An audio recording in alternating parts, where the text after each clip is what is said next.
काली तारा छिन्न मफ्ता भुवना महिष मर्दिनी त्रिपुरा त्वरिता दुर्गा विद्या प्रत्यंगिरा तथा कालीकुलम समाक्षातम श्री कुलशतः परम सुंदरी भैरवी बाला बगला कमला पीचा धूमावती च मातंगी विद्या स्वप्नावती प्रिय मधुमती महाविद्या श्रीकुलम परिभाषिताम। जी हाँ दोस्तों, धर्म यात्रा की इस कड़ी में हम आपको लेकर चल रहे हैं मां तारा देवी के मंदिर में। हिंदू धर्म में मां तारा अष्टादश महाविद्याओं में से द्वितीय महाविद्या है। तारा का अर्थ है तारने वाली या पार कराने वाली। शाजापुर जिला मुख्यालय से करीब 15 किलोमीटर दूर ग्राम बिजाना में सर्वसिद्ध बगलामुखी मां तारा शक्तिपीठ है। इस मंदिर में श्रीकुल और काली कुल की अष्टादश महाविद्याएं स्वयंभू विराजित हैं। आबादी से दूर यह मंदिर अपने आसपास प्राकृतिक सौंदर्य को भी समेटे हुए है। यहाँ हिरण कुलाचे भरते हुए देखे जा सकते हैं। नीलगाय समेत अन्य वन्य जीव भी इस इलाके में विचरण करते हैं। इस मंदिर की सबसे महत्वपूर्ण पूजा है ब्रह्मास्त्र विद्या अनुष्ठान, जो कि बहुत ही प्राचीन और गोपनीय है। मंदिर की विशेषताओं के बारे में प्रमुख पुजारी पंडित कैलाश शर्मा कहते हैं। ये महाविद्या का महाशक्ति पीठ है। यहाँ स्त्रीकुल और कालीकुल की समस्त महाविद्याएं माने अष्टादश महाविद्याएं स्वयंभू विराजित हैं। ऐसी मान्यता है कि लगभग 400-500 वर्ष पहले यहाँ कोई जटा वाले महात्मा इनकी सेवा पूजा करते थे। उसके बाद में इसी बिजाना गांव में किसी बासाब के शरीर में भी माता जी आती थी और वो सारा वृत्तांत सुनाते थे कि यहाँ पर मेरा एक प्रसिद्ध स्थान है, एक दिन भव्य मेला लगेगा, बहुत बड़ा स्थान बनेगा। ऐसी भविष्यवाणियां पिछले कई सालों से की जाती है।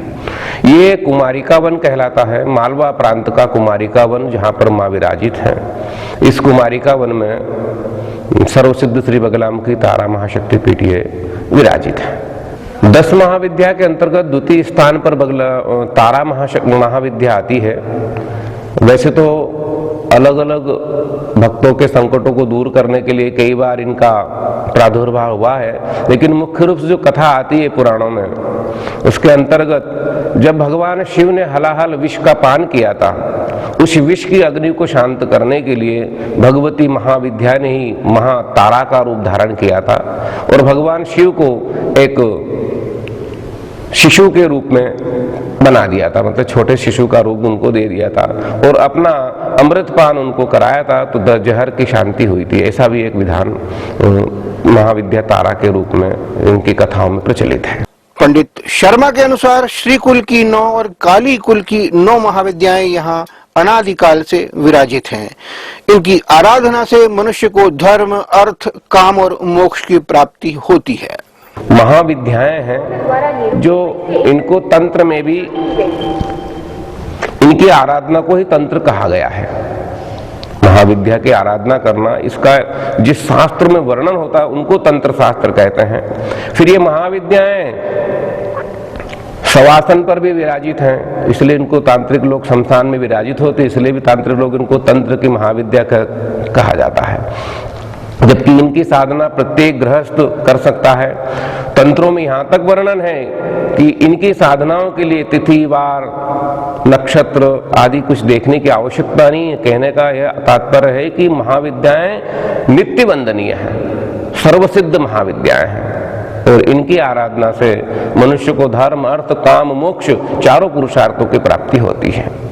महाविद्याओं की आराधना भगवान के अवतारों ने भी की है, भगवान ने भी की है। बगलामुखी माता या तारा समस्त महाविद्याएं कैसे प्रकट होती है, इस पर संक्षिप्त कथा सुनाते हैं कि जब कोई देव या मनुष्य पर संकट आता, सब मिलकर के ब्रह्मा जी के पास जाते हैं संकट निवारण के लिए।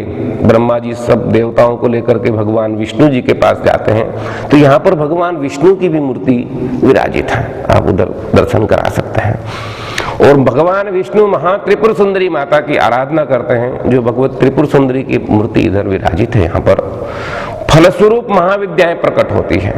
ऐसे ही बगलामुखी माता का भी इतिहास है। त्रिपुर सुंदरी माँ की आराधना से भगवती त्रिपुर सुंदरी ने भगवान विष्णु की से प्रसन्न होकर के जो है बगलामुखी प्रकट हुई है। इस मंदिर तक पहुंचना कठिन तो है लेकिन मुश्किल नहीं है। शाजापुर तक आप आसानी से पहुंच सकते हैं, लेकिन वहां से सिर्फ निजी वाहन के जरिए ही आप मंदिर तक पहुंच सकते हैं। 3-4 किलोमीटर का रास्ता कच्चा और पहाड़ी है। यदि आप रोमांच में भरोसा रखते हैं तो आप मंदिर तक का सफर कर सकते हैं। यह तारा महाशक्ति पीठ आस्था का केंद्र तो है ही, यहाँ का प्राकृतिक सौंदर्य भी मन को लुभाता है। हमारी यह प्रस्तुति आपको कैसी लगी हमें जरूर बताएं। अगली बार फिर किसी नए मंदिर की जानकारी लेकर आपके समक्ष हाजिर होंगे। तब तक के लिए नमस्कार।